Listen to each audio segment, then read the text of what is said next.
Good morning. Good morning, ladies and gentlemen. Welcome to twitch.tv/Ice Cream Uploads. My name is Graham Day, but you know that already. And you also know that this man in the Edwin van der Sar United goalkeeper shirt is the man that we call Baby. Every morning.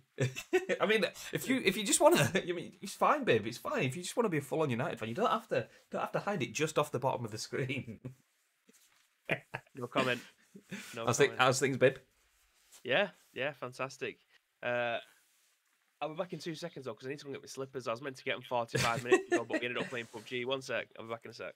That's fine. I will go into some housekeeping. For those of you that may not have seen it, a little bit of news before we go live. First, off the bat, we have some housekeeping to do. So, obviously, we are Ice Cream Uploads, as you can tell from the name on the hat and the chair and everywhere else where the logos are dropped everywhere. But we are Ice Cream, and that name comes from the fact that we are a part of Jelly Media. Jelly and ice cream, the most British thing in the world. So, Jelly Media is the company that we work for. Best company in the world, by the way. Check them out on Twitter. At Jelly Media. Speaking of their Twitter and at Jelly Media, we've just announced this morning something that's we've kind of been looking at whether we should or shouldn't do over the last week or so. We knew we wanted to do it because it's a really good thing. We just didn't know whether we could make things line up for it. Anyway, it's happening. So I can show you the tweet.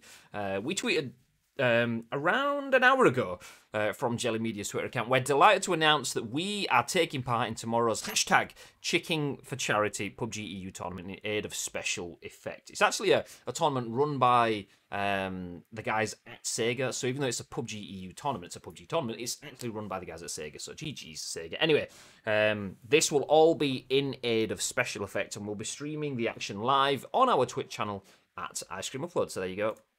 I said, we're happy to be taking part in #Chicken for Charity Friday, 25th September 2020. Bosh. And then replying to that, all funds raised from the tournament will help support the life-changing work done by Special Effects Charity that sets out to help gamers with physical disabilities around the world. If you're able to donate, please consider it for this great cause. So, Bib has just mentioned that we've been playing PUBG this morning. That is why we are taking part in Chicken for Charity. There are a number of other teams that are taking part that I've seen, the likes of Esports Wales. There's teams from Criterion, I want to say, maybe. All irrelevant. Sega, KFC Gaming, Kairos Media are in there, unless they're the same team. Maybe KFC and Kairos are the same team. I'm not quite sure. But there is a lot of other teams. As Bibby says, though, in the nicest, most charitable possible way, that's all irrelevant. It is all irrelevant. I mean, there we go. I can Sega Europe, Fanatical, KFC Gaming, Status Effect, Criterion Games, Coatsink, the PUBG Reddit have got a team, National Students Esports have got a team. So there's some teams in there that are pretty substantial in terms of games industry, substantial in terms of esports skill, but it's all irrelevant because Team Ice Cream Uploads are here, baby. Okay. Let's rewind that and be a bit more honest. It's nice that all these other teams are there, but we are bringing 4 free kills to every single lobby, and we don't care. We're going to give out the free kills. You get a kill. You get a kill. So yeah, we are going to be playing in that tournament. It starts at 5 PM tomorrow, so we'll be live streaming that, providing our stream setup from home can run PUBG and a stream on the same PC. Hopefully it can. So we will be streaming that tomorrow from 5 till 10 PM, so we've got a long evening stream. So grab yourself a pizza, grab yourself some beers, come sit yourself down while we raise some money for charity. We're not going to play it with high levels of stress because 1 is mouse and keyboard, so don't expect big things from us. 2, we want to bring the memes, so we want to play it with a little bit of fun rather than a little bit of seriousness, which is what we usually have in our PUBG gameplay. And 3, all the money goes to charity, so if we can just have a little bit of fun, bring the memes and raise money for a good cause, then it's good, it's good, it's good. We've donated 200 quid to the charity as a starter, so that's the fee that we paid to enter into this. I say a fee, it's not even a fee, we'd do that anyway.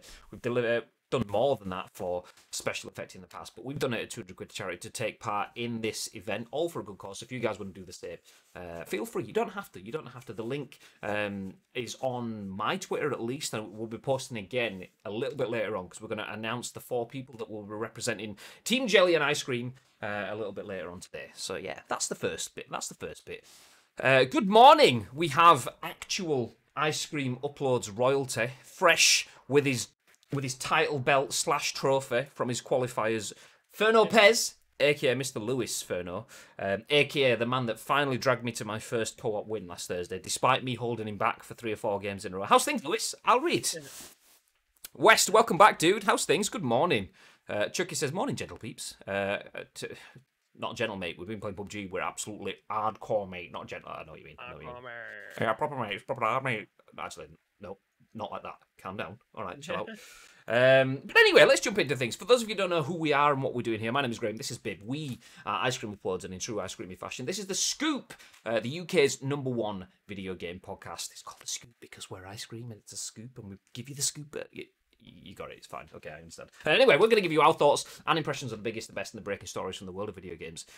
And we want your thoughts and impressions. We are live right now at 10 a.m-ish. I know it's after 11, but we've been doing the PUBG stuff, so it's fine. It's all for charity, it's good. So we go live at 10 a.m-ish each and every single weekday on twitch.tv/Ice Cream Upload. So if you're in the chat, please do give us your thoughts and impressions on the stories as we go through them. And it's important that you do because we turn this into a podcast, a video on YouTube, and an audio podcast on iTunes, Spotify, SoundCloud, and Google Play.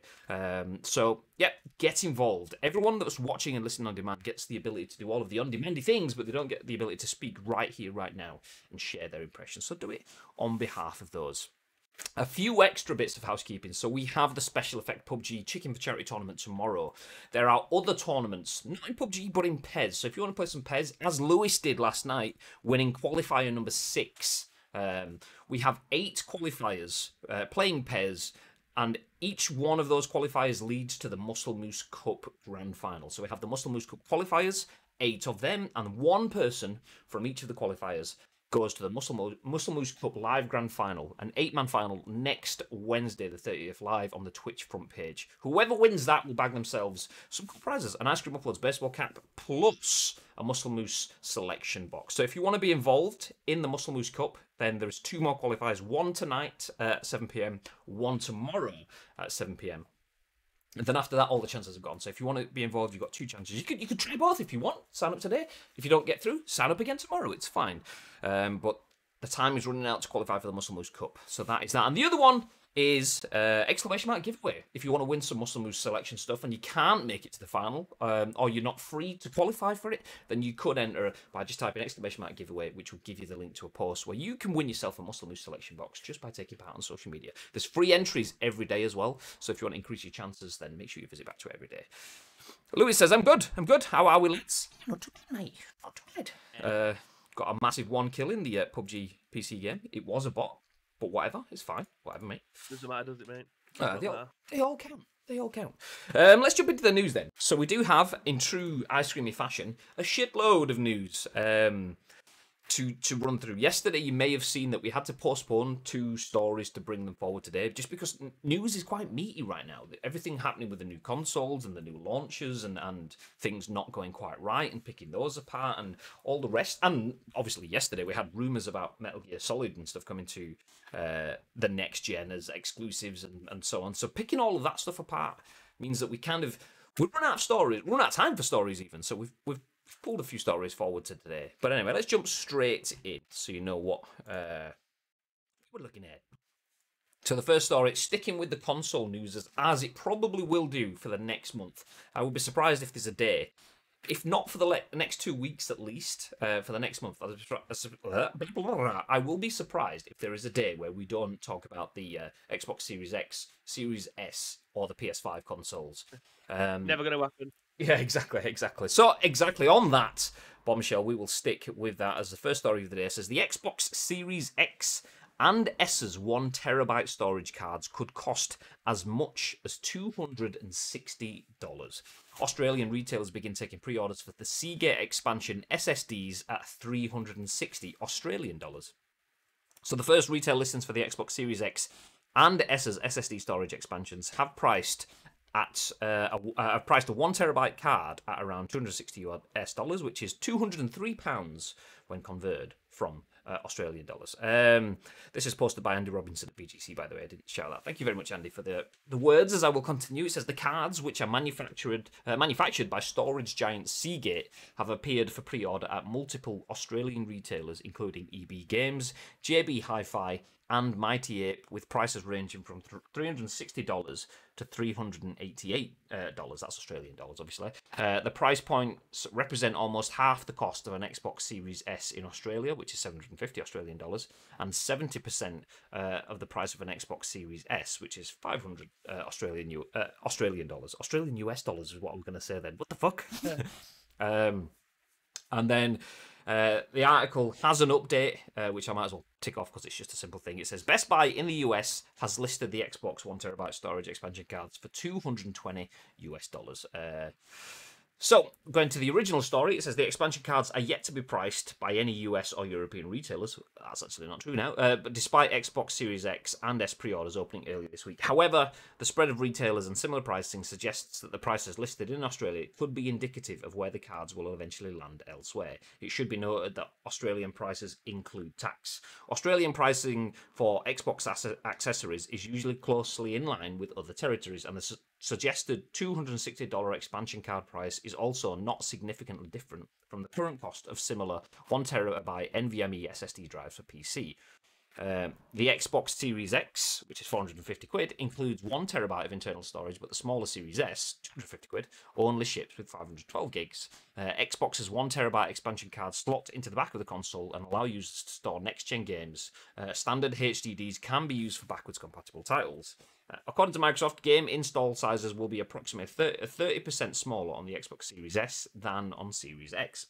Xbox Director of Program Management Jason Ronald told IGN that because of the small in resolution texture packages required for games on Series S, which will run software natively at 1440p as opposed to 4K in Series X, install sizes will be significantly reduced. We'll stop there. We don't need to read the last bit because that's going off the tangent. But we started speaking about storage sizes the other day. Yes, we are talking different consoles, but we had confirmation that Spider-Man, which is 50 gig on the PS4, will be 105 gig on the PS5. So obviously it's much bigger, over twice the size. If you're buying an Xbox Series S console, you only have a 512 gigabyte SSD. So if you want to play a game of the size of Spider-Man, obviously PlayStation exclusive, but if you want to play something at that size, you need 105 gig. It's obviously slight difference there as well in the fact that Spider-Man would be effectively an Xbox Series X game. So let's scale that down by 30%. You need about 70 gig for a 512 gigabyte hard drive. That doesn't leave you with an incredible amount of space, especially if you factor in add-ons and DLC and software updates and so on. Clips, if you start clipping your 360 no-scope headshots in game and stuff at 4K, suddenly those clips start taking up space. So 512 gig doesn't go very far. So a nice 1TB add-on, yeah, that's nice. But what do we feel about $260 US or £203, babe? What are your thoughts? This is, again, we had this discussion the other day, but this is ultimately why I said I'd much rather have a console that I can put my own hard drive in. Like I could just go and buy a third-party hard drive, like if Seagate or what are the other ones? Like other hard drive manufacturers. SanDisk. SanDisk, there we go. Yeah, that I can put like a third-party one in, because if you're being held to ransom, this is for one of the biggest reasons I think that the PS Vita ended up killing itself is because the memory cards that you had to put into that were manufactured by Sony, and they was extortionate. So the fact that I can put a third-party one in that costs half the price, I'm more than happy to do that rather than being held to ransom by the people who manufacture the consoles and the memory cards themselves to have to spend maybe double or perhaps triple the price of a third-party one. So yeah, it is. I've just seen somewhere. It was West in the chat. Similar issue with the PS5, not that one. Surely it won't take long for third-party companies to start making them. They have to. If there's a gap in the market there for them to be able to make these hard drives, then surely they'll be able to do it. However, would they be allowed? Yeah, that's the conversation there. Because one of the differences, obviously you guys may be aware of this, but we'll go over it anyway, just for clarification for anyone that doesn't know. The Xbox hard drive expansion, or the SSD expansion, should I say, is a proprietary, there we go, piece of hardware. So it's a Seagate SSD that has been manufactured. So if I bring the article back on screen, there you go, you can see it. And a Seagate hard drive. You can see the Seagate logo there and the Xbox logo there. That is a proprietary piece of kit that has been made exclusively for the Xbox. I mean, that's fine now. Okay, fine. That's the only one that exists now. But as soon as other companies realize how that works, they can then start making their own. Or at least you think so. The issue with it being proprietary is does it require any sort of like digital software handshakes to work and things? And at the moment, the only information that we have to go off is that hard drive has been made by Seagate with Xbox to work with the Velocity architecture that exists on the Xbox. So right now, it kind of feels like, okay, it's difficult for other companies to get involved. On the flip side, PlayStation doesn't have special hard drives that work with their Velocity architecture as such. PlayStation can allow SSD expansions using other hard drives. Or maybe it does hit HDD expansions as well. I can't quite remember. But they allow expansions using any industry drives. And there's a caveat on that any. It's not actually fully any. It was any compatible. So they have to be drives that have the same, I imagine, I mean, I'm probably fucking up the word in here, but like write speeds or whatever the numbers are, the metrics.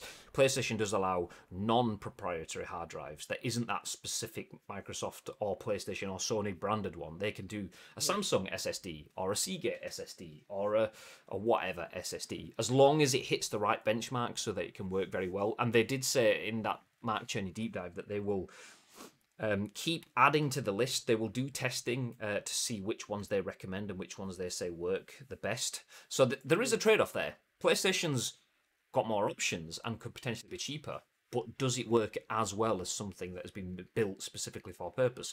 But built specifically for purpose, if you're spending 200 quid on a software or a storage expansion for a console that costs you 250 quid, that's quite a jump. Well, I remember. Well, I say I remember. Correct me if I'm wrong. Anyone who remembers this, but there was third-party hard drives that were sold for the Xbox 360, and I'm talking about the original arcade one. You know, with a big, thick hard drive that's slotted into the top of the console. I remember you could buy third-party ones of those. However, the trade-off would be that you couldn't play original Xbox games or games from the Xbox marketplace. So if you was to buy like the Xbox arcade games or if you wanted to buy, I don't know, GTA San Andreas, because it's on the market, it'll be on the store there. If you wanted to play an old version of that game, because it was on the original Xbox, if you wanted to play that on your Xbox 360, you couldn't use like a third-party generic hard drive. You had to use the actual Xbox Microsoft manufactured one, because that would have the digital handshake and the emulation chip built into it, so that you could switch, obviously, when you're playing the game and it's saving and loading the data from your save or whatever, the switch would be in that, so you couldn't play these old Xbox arcade games. If I'm wrong, correct me, but I'm fairly certain that was what it was like back then if you used a third-party one. So you had to, if you was into playing these older games or Xbox arcade games, you had to use the Microsoft manufactured memory card or hard drive. Just looking at the chat, West says, surely it won't take long for a third part. Oh, we've done that one actually. Mr. T, good morning, says, bargains. I'll take 3, young sir. West says, similar issue with PS5 as well, though. Isn't there with size? In terms of size of hard drive, yes. In terms of the PS5, in my head, I say it's a 1 terabyte hard drive. It's not. It's like an 895 gig or something like that. It was whatever the number was. Apparently, that is the number that works the best with like internal bits. I'm not even going to try to say the word. Mark Cherney basically gave a reason for why it's not 1 terabyte. 1 terabyte is a nice round number for marketing, but whatever the number was, he said that was the best for the number of cores and things or whatever. So yeah, the hard drive is the same as the Xbox Series X. It's bigger than the Xbox Series S, and the digital version obviously is the same as the Series X in terms of ratio. It's not quite as big, but more powerful SSDs. I keep saying hard drive. The storage, the SSDs are more powerful, but not quite as large as the Xbox ones. But yeah, 200 quid for an SSD is not a stupid amount of money. I mean, it's getting more stupid because time is passing. But like, I mean, let me just do a quick Google. 1 terabyte SSD. I suppose it is actually. well, for a Samsung 500 gig SSD, it's 75 quid. So you're probably looking at maybe 130-ish. I don't know. That's just a guess off the top of my head. So somewhere like that. So it is fairly expensive actually in relation to SSD costs now, but not incredibly expensive. I think the issue is when you put that in a console plane where people don't like to spend money, and you're spending 250 quid to buy yourself into the next generation. Having a £200 price point that you can just stick to have more space in your 250 quid console does feel a little bit like, ugh. So I've just got half of that plus a disc drive. No, not a disc drive because it's digital. Half of that plus the ability to play games plus everything else that comes in an Xbox Series S. And it's 250 quid. So I'm only buying an extra half of a hard drive, and it suddenly costs like 80% of the console cost. And I think that's where the issue is the crossover from like buying PC components and paying extortionate prices. I mean, it's not extortionate, but expensive prices, put it that way. Paying expensive prices for new components for a PC is something that's widely accepted. Paying expensive prices for something to put into your console is a completely new threshold. So 200 quid, I'd be interested to see how people respond to that, especially if, as people that have got more technical knowledge than me are starting to say in the chat, saying, West says, I think Seagate has made official Xbox One hard drives which carry the Xbox logo, but any SSD external hard drive worked. David says, I don't think it will be fully proprietary. I think it's going to be a standard drive with a specialized file table and a unique connector like the 360. I mean, if everyone else starts making hard drives, and we like seeing there, let's say it's 130 quid for a 1 terabyte. Oh no, there's a SanDisk SSD, which you can get for 83 quid. There you go. I mean, don't know if it's got anywhere near the same sort of software or whatever, but if you can get, let's call it around 100 then. If you can get an SSD for 100 quid at a good quality, and it's going to cost you 200 quid for the Xbox version. If other people start making hard drives that will work, that have the unique file tables and connectors, as David says, I don't know what that means, but let's just say, yeah, we'll have those. So if people can start making those for 110, 120 quid, that 200 quid price point will come down pretty quickly, you've got to imagine. Yeah. Ferno did say Bibby's quiet. I did turn him up, so hopefully it's good now. If not, I'll boost him up a bit more. Mr. T says, clipping that part for the beta headline of Twitch streamer confirms Spider-Man coming to Series X. No. Although to be fair, I was going to say yeah, he is actually in Avengers, but actually no, he's not, because that's the whole point of the kickoff, isn't it? So, yeah, so yes.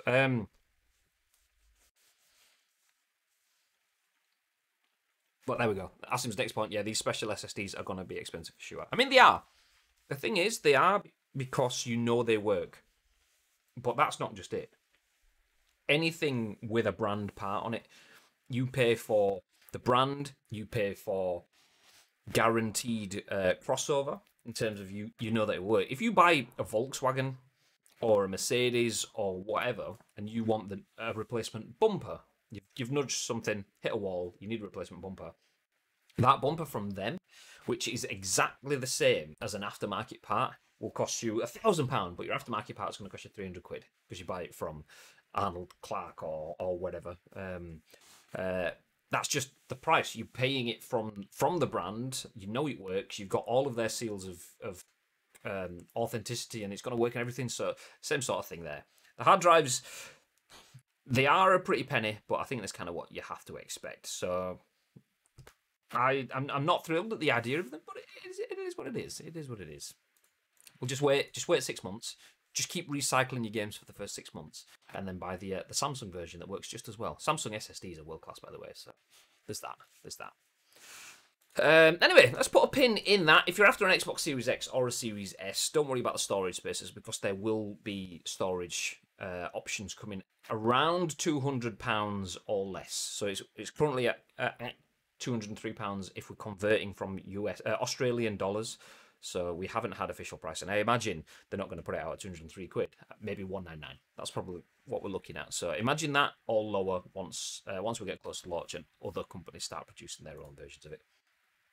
But let's move on. Speaking of getting closer to launch, which would be at the end of the year, you know, almost the time of December. It'd be amazing if something else was set to happen in December.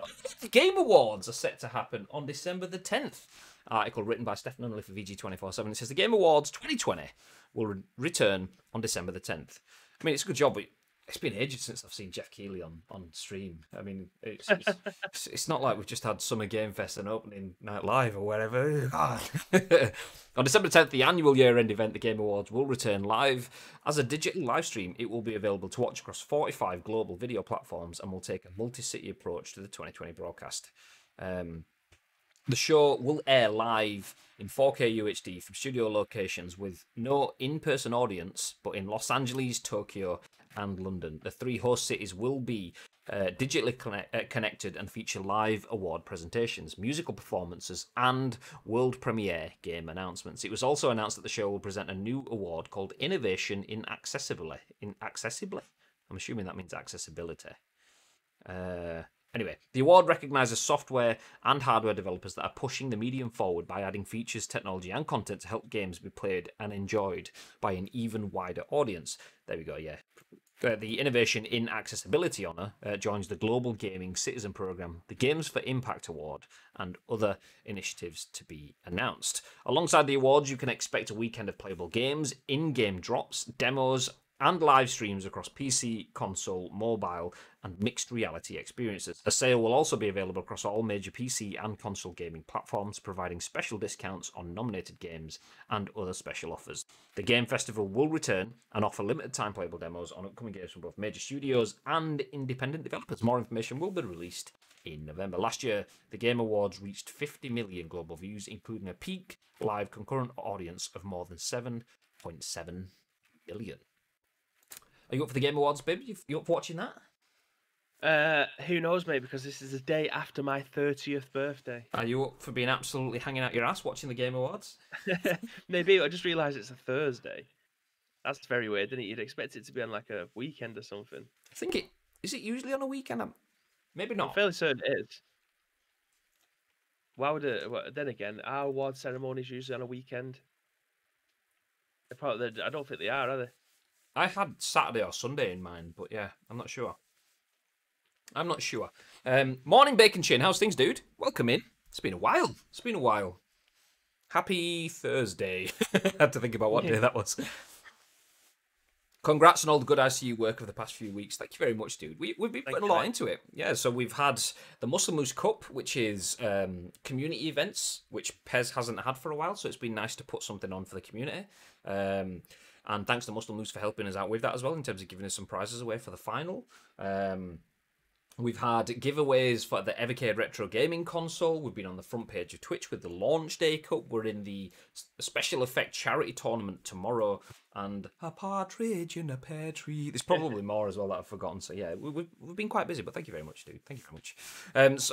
So you know what else you've got, though? Ooh, what else have we got? Ooh, drum roll. Whilst we get that, I'm gonna add in a discussing now thing. So what are your thoughts then? Game Awards 2020, multi-location broadcast from LA, Tokyo, and London. What are your thoughts? Well, they're clearly doing the best to try and make these events try to go on as much as they can.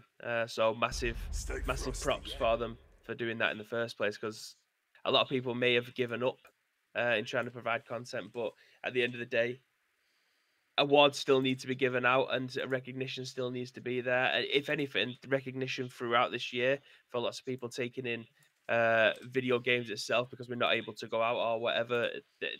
Now more than ever. I hate that phrase. I hate that phrase so much now more than ever. It's right that they are getting recognized. So yeah, for me, it's the multi-location thing. I'm very interested to see how that's going to work out. Yeah, me too. There's going to be a massive delay, I bet. I just want to say, I know what else we've got. It's Bacon Chin's T1 subscription. Fuck yeah! Hey, thank you very much for the sub, dude. Legend. Much appreciated. What a guy. Yeah, I'm interested to see. One thing I would say is my main criticism, as someone that's been involved in producing broadcasts and producing social content and producing events around video games, it's not the easiest thing to do. Because What we're tasked with is producing television quality broadcasts. I'm not saying that that's what this is, by the way. This is the scoop. This is obviously better than television, but that's neither here nor there. But when we've done, like, say, esports grand finals and things like that, you want to aspire to the level of production that you would see around the UEFA Champions League final. You have quality talent. You have amazing sets and backdrops. You have script writing. You have content featured segments. In this, there'll be awards and nominations and world premiere video drops and interviews with developers and a heartfelt emotional segment talking about Hideo Kojima because it's Jeff Keighley at the Game Awards. That will happen. You can guarantee it will happen. So all of that stuff, having to do all of that in a way that keeps the narrative going but keeps people interested for 4 hours is quite difficult. You either get that or you get video games content showcases that are dropped within 60 minutes. And even those 60-minute things, I find can be quite jarring. It's almost like when you go to the cinema, you know that, like, forget the film, you know you're sat there in the trailers bit at the beginning and you've got something that's completely on its own and doesn't relate to the next thing, and something that's then completely on its own and doesn't relate to the next thing. So you'll watch a trailer for Frozen 3, and then you'll watch a trailer for the next Die Hard film, and then you'll watch a trailer for something else, and they don't link in. There's no continuity other than they are films. And you get that with video game shows and things like that don't have a set physical host. And the best one for having that kind of thing this year has been Opening Night Live. Yeah, in my opinion, it wasn't the most exciting show in terms of content that was there because most of the games have already gone. Everyone's already shot their shot before that. PlayStation have been and were saving a few bits for their next announcement. Xbox had been twice. So there wasn't really that much left for them to show at the Game Awards. But having Jeff Keighley as the anchor in that sort of like, was it called XR? Is that what Grazit mentions it called? So the XR studio, where he's like, it's a beyond virtual reality studio. He's sat there, he stood on a floor and did, rather than green screens, he's on a fully interactive studio environment. So having him there as an anchor that goes all the way through that has been really good. So seeing them going, okay, what we're going to do now is we're going to give you the awards. We're going to give you the features and the premieres and the interviews and live music and all of this. But we're going to have studio anchors in LA, Tokyo, and London. It sounds like it's going to be incredible. I hope it is. Because we kind of need something of that caliber in the games industry. It's been a while since we've had that kind of thing. Maybe even since the Game Awards last year. You usually get it at E3 by having Phil Spencer walk out on stage in the first conference of E3 2020 as he talks about what they're going to have coming through the show and then reveals the Xbox Series X. We didn't kind of have that this year. So I think this will be the first one where we get the full journey. So I'm quite excited to have the games industry taking a step back to normal.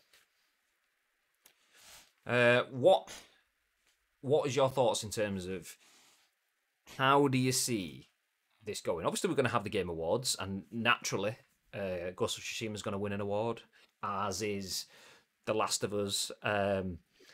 Kojima's obviously going to be there, and or is going to get mentioned 6 times by Jeff Keighley, who's going to have a night of love, so don't forget it kind of thing going. But it says that we'll have exclusive world premiere announcements or something. World premiere game announcements. How big do you think that will be?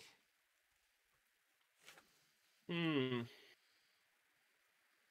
I think there's going to be any surprises? Is that what you're trying to say? Yeah. I think so. I'm not sure what, but I think so. Yeah.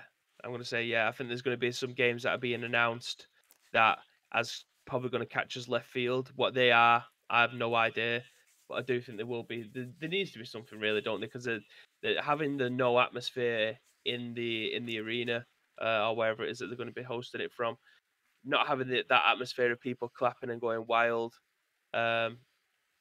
needs to take place online. And we know for a fact that most people, when it comes, most companies, when it comes to presenting something, want to try and get as many views, interactions, or any as analytical as they could possibly get for their portfolios. Having something that's going to get people to be talking about it more than just, oh, it's the Video Game Awards. Tune in tonight and people liking, sharing that. actual big announcements to try and get to try and blow up social media in the gaming part. I think they're going to try and aim for that instead. So I think I think they are going to announce a few things that will surprise people, but also get them excited at the same time. It's new console generation, yeah. Do you know what I mean? So these big announcements will be the ones that will bring excitement to people, regardless of what console it is that's going to be being played on. And this will be the last big announcement before Christmas, and the first big announcement after the launch of the consoles as well. So we have PlayStation starting on the 12th of November. So it's like 4 weeks later, we will have the Game Awards happening. So yeah, it's a big time for consoles to start offering new content in terms of games that could be coming. If you want to hype up purchases for Christmas, then that's the last time, because any later than that, you're too close to Christmas. I mean, that's if there's even any stock left at that point in time. But yeah, that's absolutely a key time for it. I wouldn't be surprised to see that. And to give everyone a little bit of basing in that, the Game Awards last year is where we got our first look at the next generation of consoles. So the Xbox Series X was first shown on screen at the Game Awards 2020. So they do have a precedent for big announcements. Well, the caliber of games that they're going to be showing off at these kind of awards. This is going to sound weird, but they're not usually. They're either a specific genre or catered to a particular audience, because hosting something at a video game awards, what is a demographic of people that are going to be watching an award ceremony?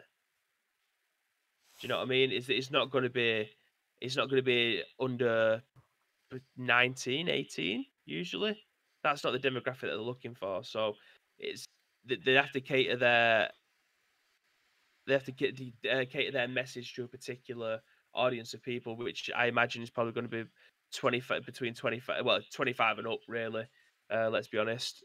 So the announcements that they're going to be making through there are going to be salesy, and they're going to be a certain demographic of game, I think. I don't know. It's tough to put up in it. You can't read the room, because there's going to be no one in the room to be able to try and read what kind of announcements are going to be there.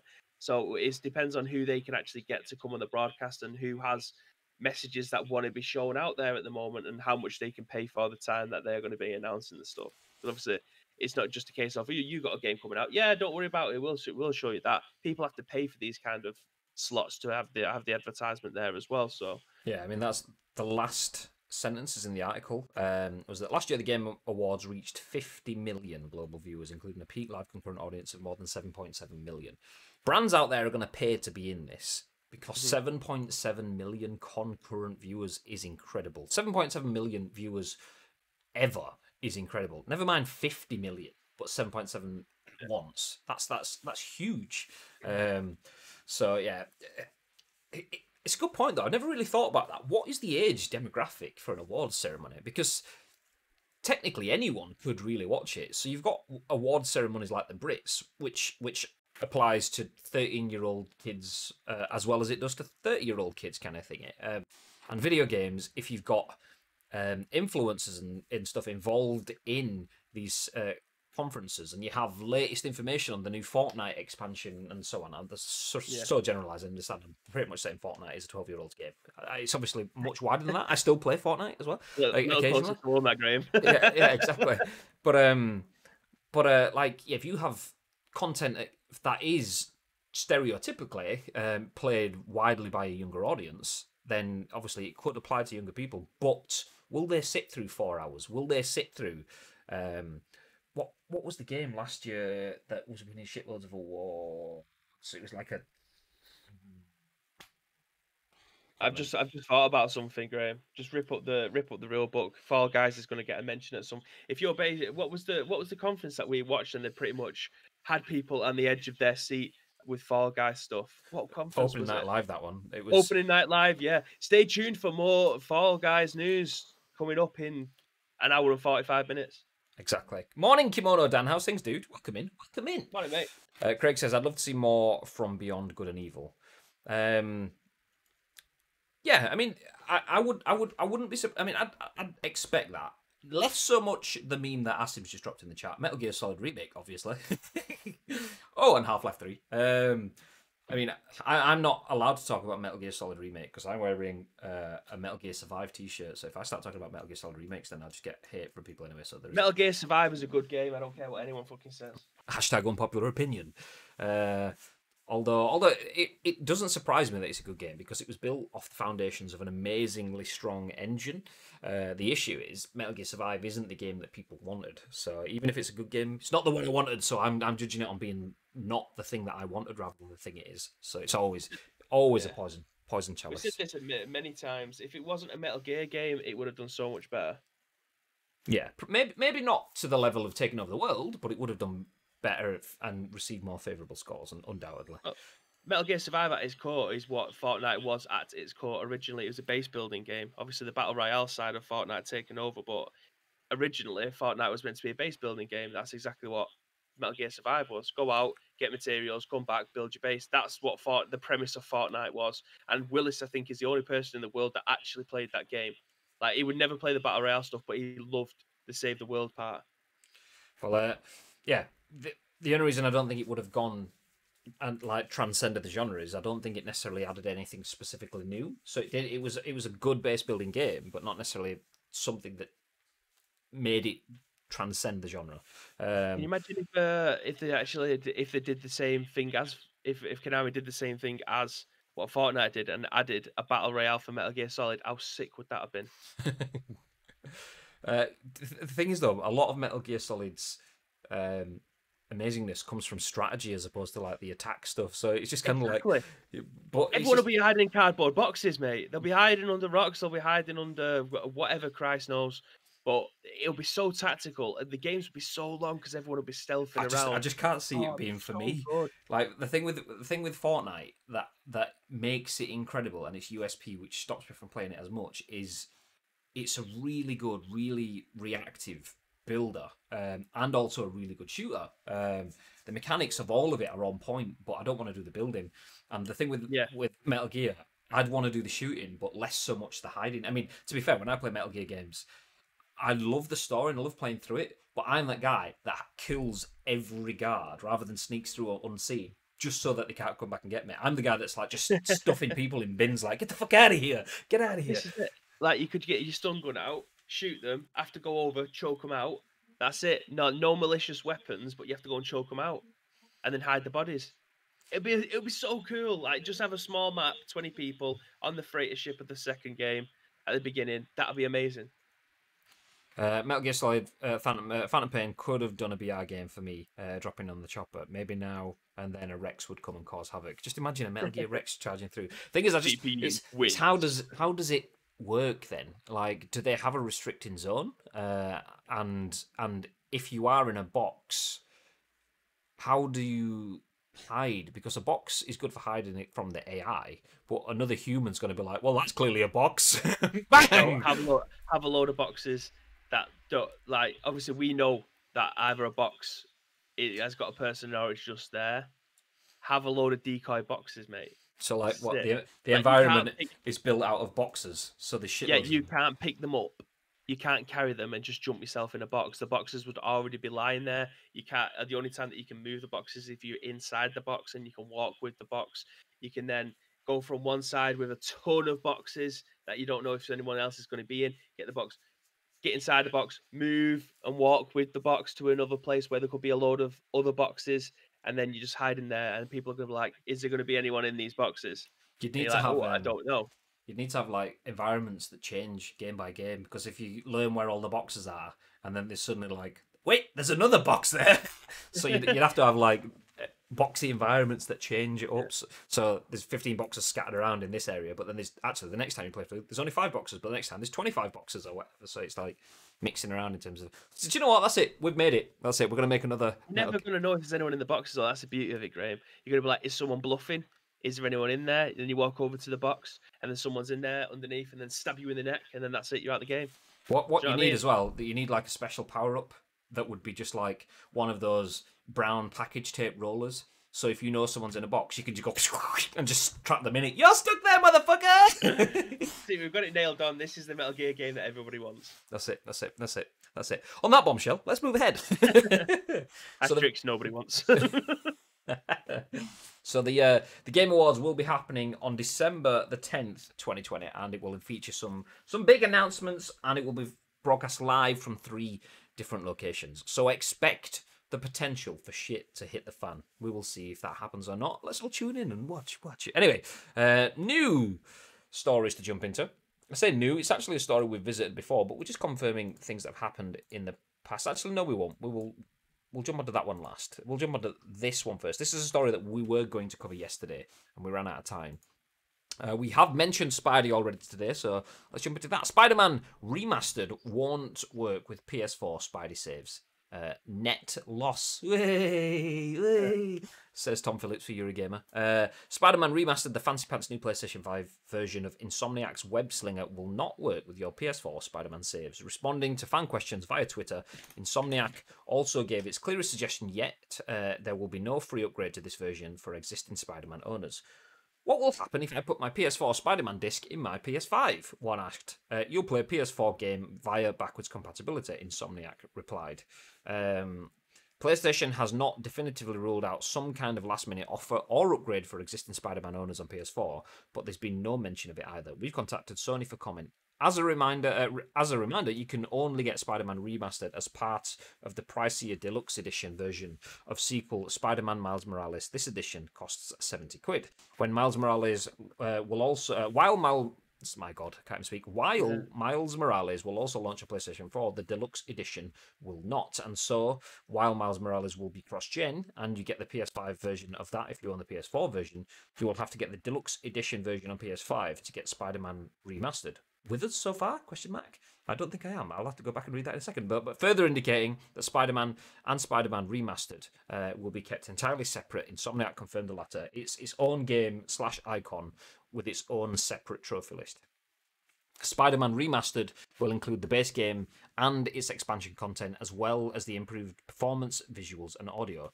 And then we have a quote within the article that says, "The remaster for the PS5 is no simple upres, as many of the game's assets have been completely updated to take advantage of the PS5 console's horsepower. You'll see better looking characters with improved skin, eyes, hair, and facial animation, including our new next generation Peter Parker," Insomniac previously described. "You'll also see ray-traced reflections and ambient shadows, improved lighting, more pedestrians and vehicles stretching further into the distance, and the same optional performance mode offered on Marvel Spider-Man Miles Morales, allowing you to finally play the game at a targeted 60 FPS frame rate. We'll be supporting near instant loading 3D audio, and the dual sensors controller's haptic feedback. Lastly, we're adding 3 amazing new Spider-Man suits, new photo mode features, and even new trophies for those of you looking to get the platinum the game all over again.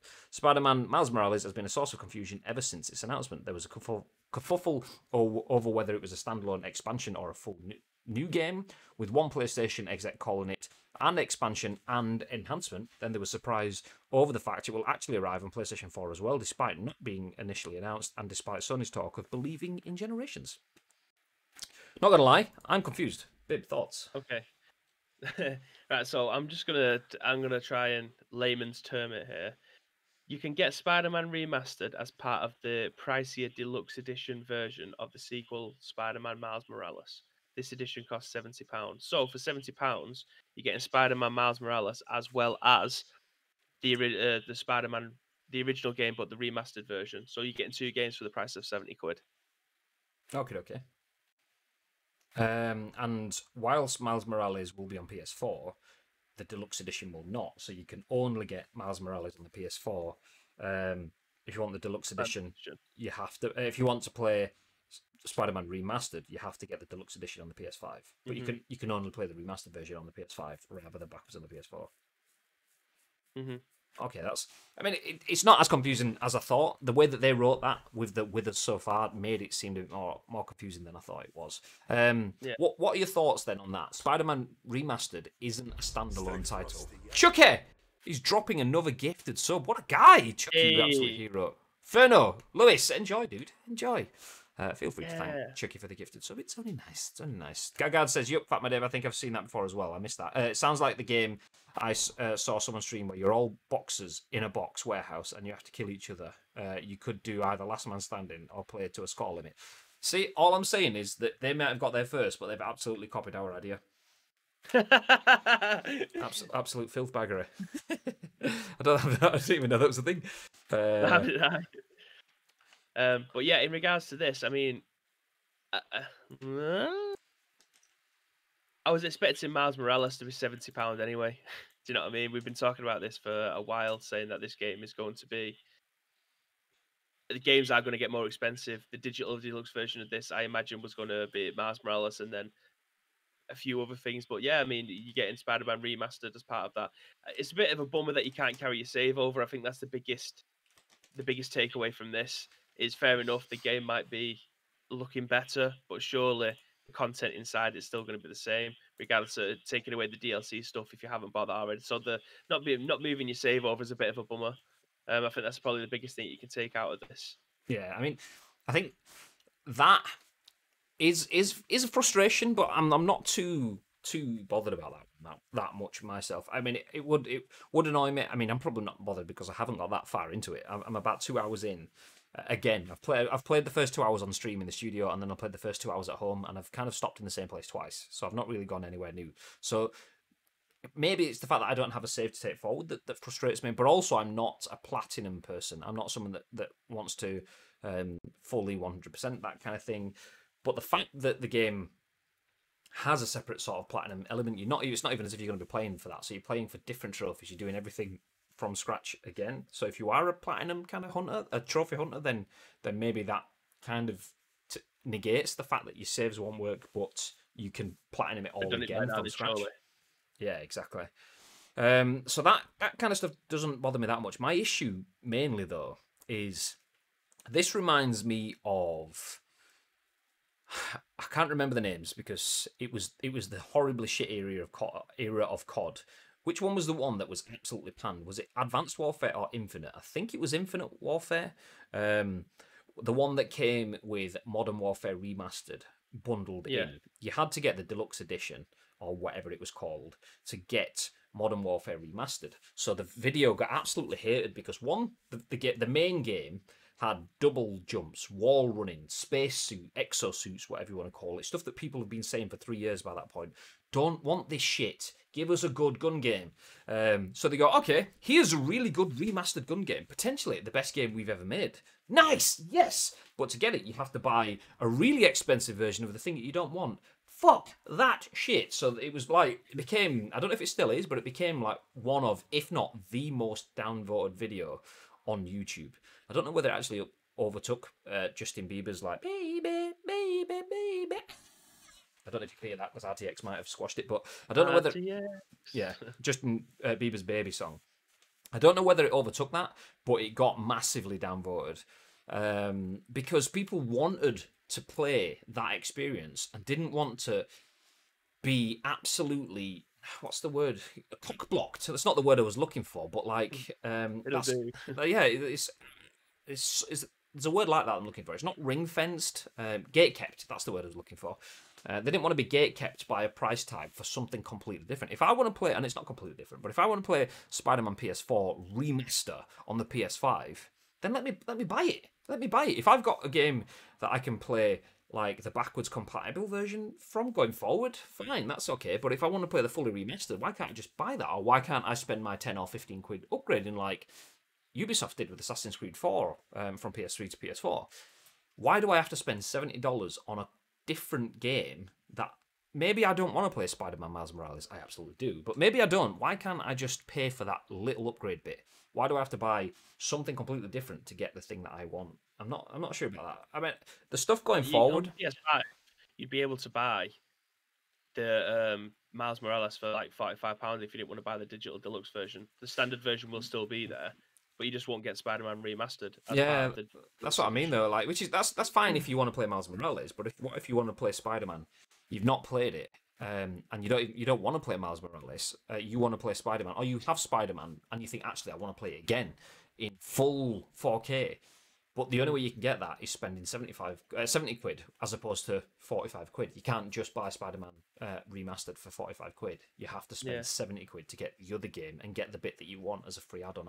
I'm never a fan of putting a game within a game and charging the price of two games and not allowing people to just pick the one game off.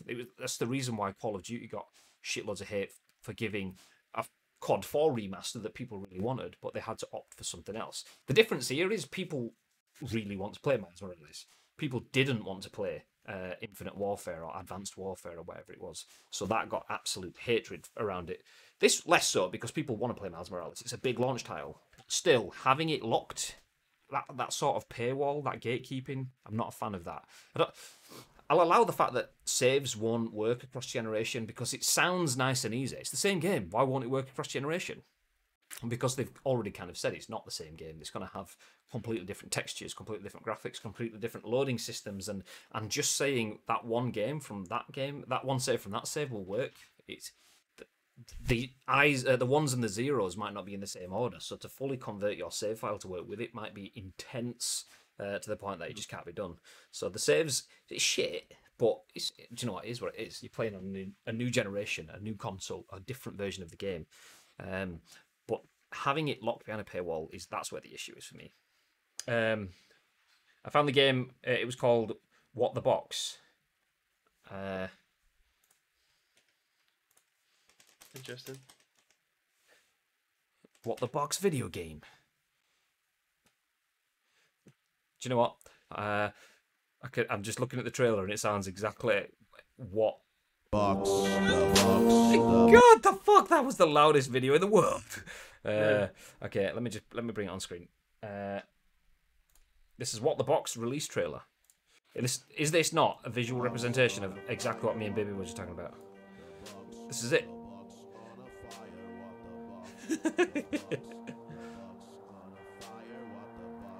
There's exclamation marks coming out of the boxes and everything. This is pretty much it.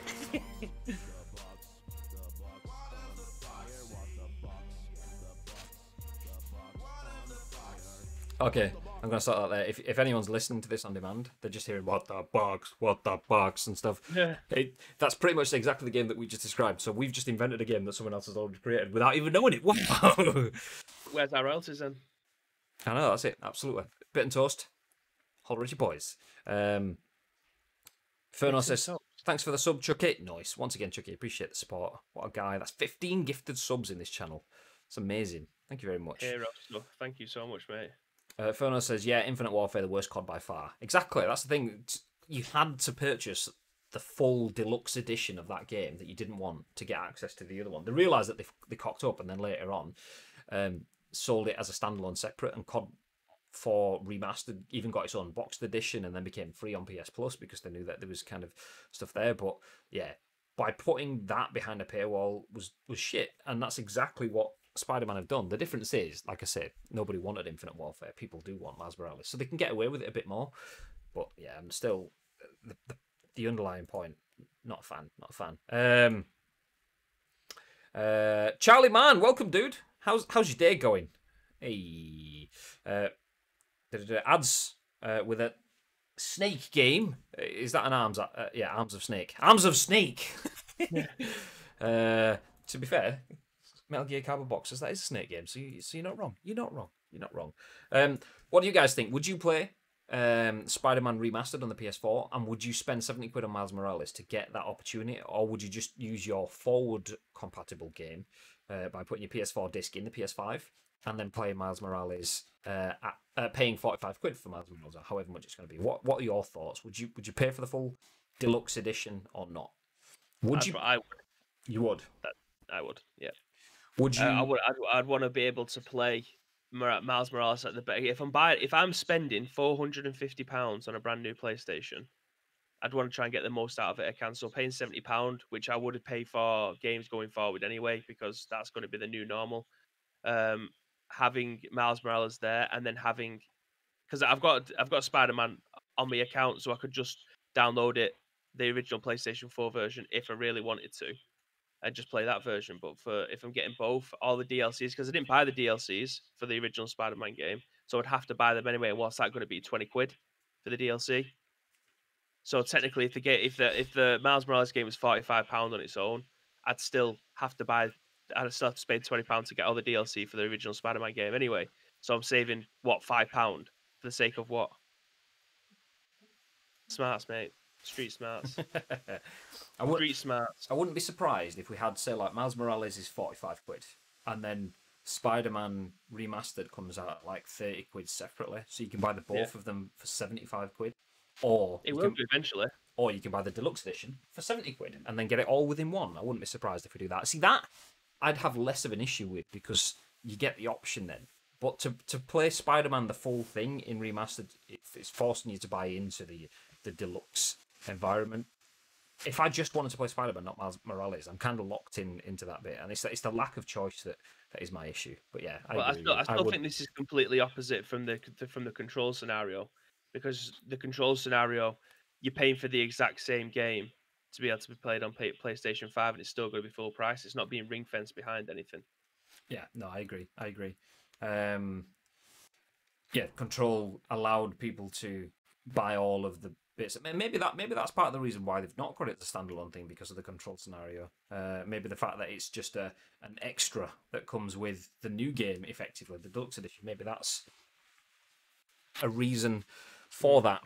If the Spider-Man game came out and it was remastered but it didn't have any of the DLC, then I think that might have been a very small problem. But it's the original game with all of the DLC and the Miles Morales thing. £70 is an unbelievable, in my opinion, it's an unbelievable price, because you're getting literally maybe 3 games for the price of 1. Yeah, you got Game of the Year quality game as well, remastered and coming free on and providing the foundation of another game, which in theory has the potential to be up there with Game of the Year level again. Maybe. Anyway, we'll put a pin in that. We've got one more article to go. We are over an hour in now. I think we're on the start slot for about 10 minutes, or about an hour and 5, an hour and 7, something like that, into the actual show. So let's jump into the final article, which is... Oh, that's not the button I meant to press. God damn it. Get out of here. Go. There we go. Okay, Rocket League. We've mentioned it a few times in the past, has gone free to play, and it comes with a $10 coupon on the Epic Games Store. We've mentioned this previously, but we like to show you whenever something new or something free comes along, just so that you guys can keep your gaming options on the cards. So we do it every month with the PlayStation Plus games. We do it whenever Epic releases new games, which is usually every Thursday or Friday, but Rocket League is now free to play. It comes with a £10 game coupon. This is written by Tom Ivan at VGC, and it says the game is no longer available to download on Steam. So Rocket League has adopted a free-to-play model following today's move from Steam to the Epic Game Store. The Epic Game Store version features cross-platform play with all other versions of the title, which are also now free to play. Steam users can still access Rocket League and receive future updates and features, but the game is no longer available for new players on the platform. The Epic Game Store version comes with a £10 coupon until October 23rd at 4 p.m. UK. Coupons will expire at 7:59 a.m. UK on November the 1st, and qualifying purchases must be a minimum of £13.99 after the discount is applied. So basically, spend yourself 14 quid and you can get a discount anytime between... It's at the end, beginning of November. Yeah, you just need to make sure you've got it before the end of October. Similar sort of price period. Anyway, Epic Games acquired Rocket League developer Psyonix in 2019. To date, the game has reached more than 75 million players, according to the studio, which is incredible. The game's free-to-play update is said to be its biggest yet, with major changes to the tournaments and challenge system and cross-platform progression for players, item inventory, rocket pass progress, and competitive rank by linking to an Epic's game account. Established in 2001, Psyonix has previously contributed to titles in Epic's Gears of War and Unreal Tournament franchises, among other Unreal Engine games. So, Psyonix, the developer of Rocket League, fairly small developer in the grand scheme of the games industry, had an absolute runaway success, and naturally that's been seen and picked up by the Epic Games, by Epic Games, the brand, and they've purchased Psyonix, which they did last year, and as you'd kind of expect, all of the benefits that Epic have has been applied to Rocket League. So cross-platform, all of the features that you'd expect in Fortnite. What makes Fortnite so good is the fact that you can pick up, and I say this loosely now, your mobile phone and play with your friend on console. And you can play with another friend on PC.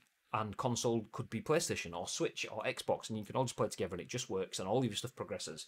I can play my PlayStation with my friend on my Xbox, but if I jump onto my Xbox, my account progression doesn't jump over. The skins and stuff I've bought doesn't jump over. None of that cross progression stuff, and that all works fluidly and amazingly on Rocket League and on Fortnite, and now so much on Rocket League as well. So that is something that Epic do amazingly well and offer out to other people. So video games that use the Unreal Engine have the potential to use all of that stuff too, which makes me instantly wonder. Going back to who we are and where we're from, and I probably shouldn't be mentioning this at the end of the show because it's another potential hours conversation line to jump into, but we play a lot of PES. And the next PES is going to be on Unreal Engine. So can we see cross-platform play, cross-platform progression? Could you start a My Club on your PlayStation, then jump to your PC, and then pick it up again on your mobile phone? Maybe. I mean, obviously the mobile phone's a slightly different thing, but because PES doesn't exist in the same guise as it does on PC and console. But would we start to see that stuff coming in soon? If Rocket League have instantly picked it up and jumped to that mechanic, maybe. I mean, we'll see. Anyway, We'll see. Let's not jump into what we really think on that because that's just another rabbit hole for us to fall down. But let's stop there. Hey guys, I don't want to ruin your stream and podcast, guys. If it's okay, I would love if you would check out my new brand new MMA podcast on Spotify and YouTube called Combat Talk Podcast. There you go, giving you a shout out. Enjoy. We are going to wrap things up though. We've got to get off and we've got to get back on because today we are going to be jumping into some PUBG on PC. So expect, like usually we get a chicken dinner, 2, 3 maybe if we're lucky in an afternoon stream. Don't expect that today because me and Bib. We're noobs. When it comes to mouse and keyboard PUBG, we are noobs. But if you weren't here at the start of the show, you will have missed the news that we are going to be involved in a charity tournament tomorrow. The Chicken for Charity event set up by the guys at Sega, playing on PUBG in order to benefit special effects. So it's a whole industry event. We've got the likes of KFC Gaming are going to be in there. Criterion Games have got a team in there. Loads of esports brands, and there's a lot of high caliber broadcast talent that are going to be delivering the whole event, and we're going to be in that. So rather than playing PUBG on console or some PES co-op like we would usually do, we are going to jump into PUBG on PC and see how we get on with that. A couple of things we're going to do is try test to see if we can stream it, and it's all good because we want to stream the tournament that we're in tomorrow and just try to figure out how to play the game because we're potato noobs, but it's okay. Cool. Final few bits, exclamation mark giveaway in the chat. I will type that for you now, see if it works. Giveaway. Bob. Nope, chatbot is... Oh, I disconnected it, didn't I? Yeah, there we go. Connect. Okay, let me try it again. Exclamation mark give away. There you go. If you want to win a Muscle Moose selection box, easy as pie, just enter the giveaway there. If you want to win a Muscle Moose selection box and have a better chance of winning it, but have to earn it, then we do have the Muscle Moose Cup, which is a series of qualifiers leading to a grand final playing PES on stream next Wednesday. So check out our social media looking for some Muscle Moose Cup announcements, and you can sign up through there. Before we disappear though, before we get set for some PUBG, Bib, is there anything else you want to throw in? Yes, if you do see any video game news that you want to feature on this show, then do get in contact. So there's 2 ways you can do that. First of all, go onto our social media platform. Find us on social media, first of all. It's at Ice Cream Muddles across all major social media platforms. There we go. Finally got it out. Just disconnected the chat bot so I could use the social in the studio, but the studio must be shut down. So there we go, socials. Oh. So yeah, that's the one way. The second way is to join our Discord. All you need to do is just find the little section on the left-hand side. Drop in the news article that you want to hear our thoughts and opinions on. Add your thoughts and opinions. We will then give our thoughts and opinions in the very next show, which will be at what time tomorrow, Mr. Graham Day? 10 a.m. Ish. 10 a.m. ish. It's always the ish. We aim to go live at 10 a.m., but we are doing things around the show. Today we were setting up some announcements about the PUBG special effects benefiting Charity for Chicken Showdown that we're going to be involved in, plus other bits. So 10 a.m. ish. The best way to get notified, though, is to drop a follow on the channel right now. And then that way, when we do go live, you will get a notification. So if you haven't followed us here on Twitch, hit the button. Hit the button. And if you're watching on YouTube, then just hit the button. And if you're listening on the podcast services, then just hit all the buttons. Not on your phone, but on the following accounts, because you know, you get it. Anyway, we're going to disappear. We'll drop off. We'll be back in a few. So feel free to linger in the channel with some PUBG. Nice. Have a good day. If we don't see you in a bit, stay frosty.